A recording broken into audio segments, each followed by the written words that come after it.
Hello everyone, আসসালামু আলাইকুম। কেমন আছেন সবাই? আশা করি সবাই ভালোই আছেন। আলহামদুলিল্লাহ আমিও ভালো আছি। আজকে আমরা মোগলাই বানাবো।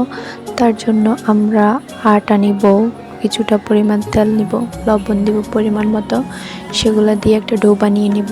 তারপরে আমরা মোগলাইয়ের জন্য নেব পেঁয়াজ কুচি, কাঁচামরিচ কুচি, ধনিয়া পাতা কুচি, সেগুলো দিয়ে কিছুটা মেখে নিব। এখানে হলুদ দেওয়া যাবে না, তো লবণ দিব। এবার সেখানে 2টা ডিম, 3টা ডিম আপনারা যার যার অনুযায়ী দিতে পারেন, দিয়ে মিশিয়ে নেবেন। এবার কয়েকটা রুটি বানিয়ে নিব, সেটা পাতলাও না মোটাও না, মাঝারি আকারে করে নিব। এবার সেগুলোর ভিতরে দিয়ে দেবো এই পুরগুলা, যে পুরগুলো আমি ডিমের বানিয়ে রেখেছিলাম সেগুলো দিয়ে চারপাশ থেকে রোলের মতো করে নিব। সেগুলো কুসুম গরম তেলে ভেজে নিব।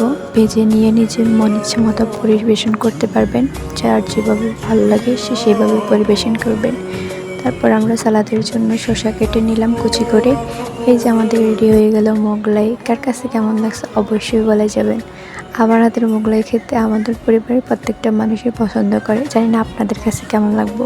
এর থেকে না কিনে নিজে ঘরে বানিয়ে ফেলুন মোগলাই, দেখবেন অনেক মজা হয়। একবার ট্রাই করে দেখতে পারেন। আল্লাহ হাফেজ। সবাই ভালো থাকবেন, সুস্থ থাকবেন, আর আমার জন্য বেশি বেশি করে দোয়া করবেন।